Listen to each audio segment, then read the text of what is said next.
Welcome to this week's version of the Wharton Sports Business Video Blog. I'm Andrew Brandt along with Scott Rosner, and the topic this week is the NHL Lockout, a lockout we hope will be resolved pretty soon. Before getting the issues, Scott, background.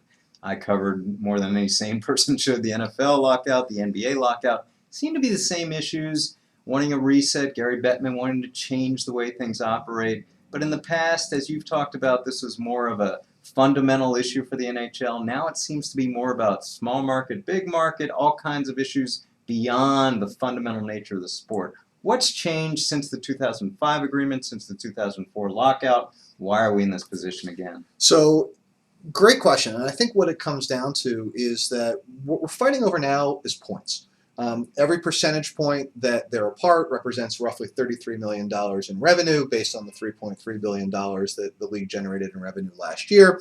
And it's really, at the outset, about $450 million apart from one another. And now, based on the latest exchange, they're very close. Where they were prior to today, October 17th, was they were 6 points apart.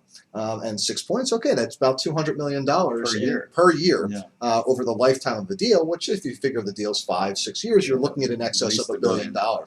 So that's where we are now. They're fundamentally, this is about points. Previous deals in all of the leagues, the last generation, seem to be more fundamental underlying economic issues. The deals in all of the other leagues, and this one included, have in this generation largely been about the points, about the dollars, about the allocation of the revenues between the players as a group and the owners as a group. So where do you think this goes? I mean, I'm looking at issues, the points. I noticed some other things in these unofficial reports of a 50-50 offer being out there. It talks about the AHL contracts that used to be outside of the cap. The owners are wanting to bring those inside the cap, so you can't stash a guy making $5 million off your cap. There are going to be issues about the minimum and the maximum. In terms of where it goes, do you think there will be a fundamental difference of opinion between small market and large market whether to do this deal? And can Don Fehr rally the troops, so to speak, to get a consensus on where the players are to make a deal? Well, I think to answer the first question, I think there is a difference between the small revenue, big revenue clubs, but it's based largely on this delta between the cap and the floor. Right. When you think about the maximum spend that any team can make being only $16 million higher than the minimum spend that any team can make, and the minimum spend that is imposed upon teams, quite frankly, is too high for a lot of the smaller revenue clubs to operate profitably on an annual basis. Whether Fehr can galvanize the players, well, he certainly has galvanized the players. I think they've proved pretty resolute in their approach to this deal. And I think what he's trying to do is through some of his rhetoric, create some divisions between the small revenue and large revenue clubs to try to negotiate against the house divided. So here we go, where the NFL got it done right before the season. We knew players weren't going to miss checks.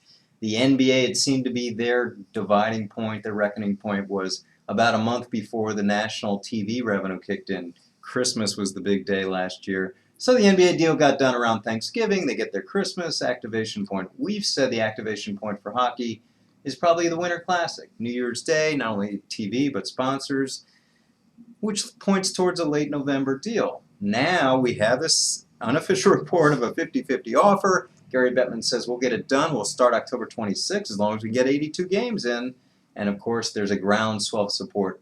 Do we think it gets done in the next week, or are we looking for later on, maybe around Christmas? Well, first, the devil's in the details, right? Right. It depends on what exactly is in that offer that has been made from the owners to the players that has been couched as a 50-50 offer, but we all know that 50-50 is not necessarily 50-50. Right. So it depends on what is in that offer. If you look at separate witching hours, so one is to get a full 82-game season on the books, no loss in revenue associated with that, and if that is not achievable, then you would look at New Year's Day Winter Classic as what we've talked about before as your second witching hour, and from then, if the deal's not done by then all bets are off. But I don't think it should get that far. I mean, fundamentally, this is not about underlying economics. It's not about free agency. It's not about salary caps at its core. This is just about, and it's funny to say it this way, but this is just about the allocation of resources. It's about money.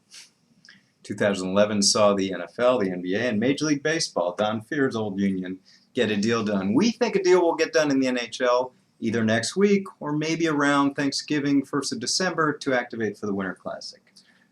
And I think that's right. And I think in the end, we're going to see hockey this year. Stay optimistic if you're a hockey fan out there. And certainly the NHL owners, emboldened by the other owners in the other sports that have achieved what the NHL owners are trying to achieve, that is spending less money as a group on players.